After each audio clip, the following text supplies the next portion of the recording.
Assalamualaikum warahmatullahi wabarakatuh. Saya di sini akan menjelaskan tentang Asia Tenggara. Asia Tenggara merupakan sebuah kawasan di benua Asia yang berada di bagian tenggara. Letak astronomis kawasan Asia Tenggara terletak antara 21 derajat lintang utara sampai 11 derajat lintang selatan dan 93 derajat bujur timur sampai 141 derajat bujur timur. Dilihat dari letak geografisnya, kawasan Asia Tenggara terletak antara Samudra Pasifik dan Samudra Hindia, serta benua Asia dan benua Australia. Asia Tenggara berbatasan dengan Republik Rakyat Cina di sebelah utara, Samudra Pasifik di timur, Samudra Hindia di selatan, Teluk Bengal, dan anak benua India di barat. Asia Tenggara biasa dipilih dalam dua kelompok. Yang pertama yaitu Asia Tenggara Daratan atau ATD, Asia Tenggara Maritim atau ATM. Negara-negara yang termasuk ke dalam ATD yaitu ada Kamboja, Myanmar, Thailand, Vietnam, Laos. Sedangkan negara-negara yang termasuk ke dalam ATM yaitu ada Brunei Darussalam, Filipina, Indonesia, Malaysia, Singapura, dan Timur Leste. Selanjutnya yaitu beberapa iklim fisik di kawasan Asia Tenggara adalah sebagai berikut. Yang pertama yaitu iklim laut yang dikelilingi oleh laut yang luas. Yang kedua yaitu iklim gunung, yaitu iklim yang dipengaruhi oleh adanya gunung-gunungan yang tinggi. Yang ketiga yaitu iklim dataran rendah, yaitu iklim yang dipengaruhi oleh adanya dataran rendah yang tersebar di kawasan Asia Tenggara. Mengenai karakteristik fisik geografi Asia, yang pertama berada di belahan bumi utara. Terus benua paling besar, relief memiliki pegunungan tertinggi, laut mati, laut terdalam, palung Mindanao. Yang terakhir memiliki macam iklim, tempat terdingin, tempat terpanas, tempat terbasah. Karakteristik sosial, ekonomi, budaya, agama, geografi Asia. Mayoritas penduduk Mongoloid, pendidikan relatif rendah. Terus yang kedua, ekonomi, pendapatan per kapita relatif rendah. Budaya, tempat kebudayaan kuno. Yang terakhir ada agama, tempat lahirnya agama besar. Keadaan umum benua Asia. Keadaan umum benua Asia, yang pertama, letak astronomis, sebagian besar di belahan bumi utara dan bujur tengah 800 lintang utara sampai 110 lintang selatan dan 260 bujur timur sampai 169 bujur timur.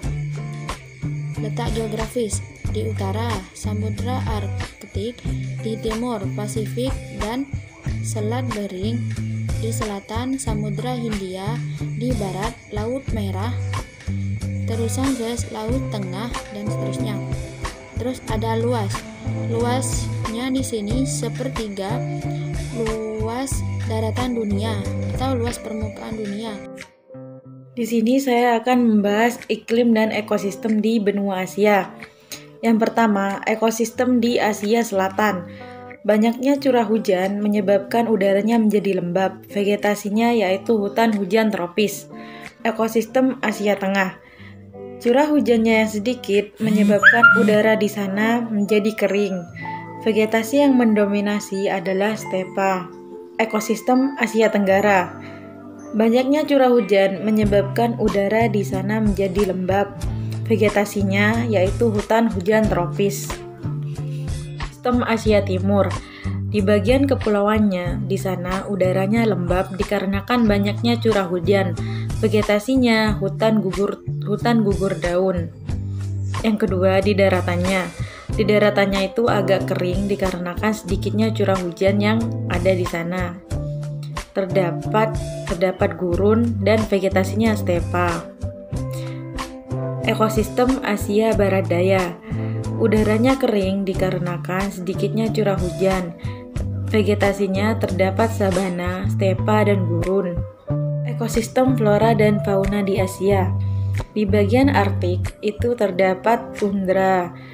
Di Siberia yang merupakan hutan terluas di dunia. Di bagian Asia Tengah terdapat banyak flora padang rumput. Di bagian Asia Timur, kayu dan buah-buahan. Asia Tenggara, tanaman komersial. Asia Selatan, kayu dan tanaman komersial. Fauna di benua Asia. Hewan peliharaan di Asia terdapat sapi, kerbau, kuda, domba, unta. Sedangkan hewan liar yang ada di Asia antara lain harimau, gajah, banteng, rusa, panda, antilop, beruang, rusa kutub, jempalai, berang-berang Afrika, burung, kera, badak Jawa, dan komodo. Perekonomian di benua Asia. Negara-negara yang mendominasi bagian sektor pertanian diantaranya yaitu di bagian beras yaitu Republik Rakyat Cina, India, Indonesia, Bangladesh, Vietnam, Myanmar, dan Jepang yang mendominasi 85% di dunia. Sedangkan bagian gandum yaitu Republik Rakyat Cina, India, Turki, dan Pakistan mendominasi 33% di dunia. Yang kedua, perkebunan.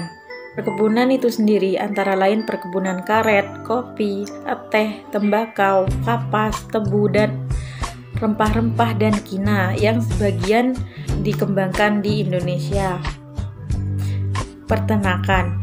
Peternakan itu sendiri belum dikembangkan secara komersial di benua Asia. Perikanan. Negara-negara yang mendominasi bagian sektor perikanan antara lain Jepang, India, Korea Selatan, Thailand, dan Indonesia. Kehutanan. Negara yang berada di sektor kehutanan antara lain Republik Rakyat Cina, India, Indonesia, dan Malaysia. Pertambangan yang dihasilkan dalam perekonomian Asia antara lain minyak bumi, batu bara, biji besi, timah putih, tembaga, dan nikel.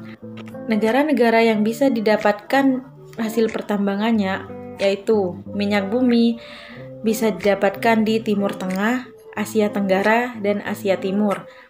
Batu bara di Siberia, RRC Timur, dan Indonesia.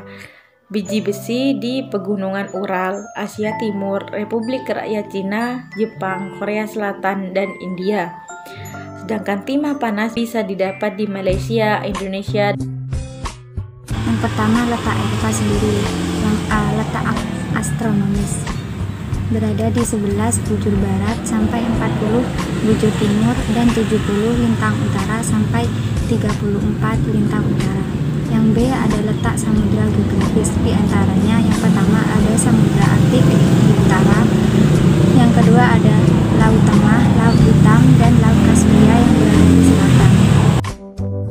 Di sini saya akan melanjutkan dari presentator sebelumnya. Saya akan menjelaskan tentang flora dan fauna yang ada di Eropa. Jadi faktor yang mempengaruhi persebaran flora dan fauna ini adalah iklim dan aktivitas manusia dalam memanfaatkan lingkungannya. Jenis flora dan fauna yang ada di Eropa. Flora yang ada di Eropa dapat berupa tundra, rumput-rumputan, hutan birch, konifera, cemara, dan zaitun. Sedangkan fauna yang ada di Eropa antara lain beruang, camois, ibex, serigala, dan rusa.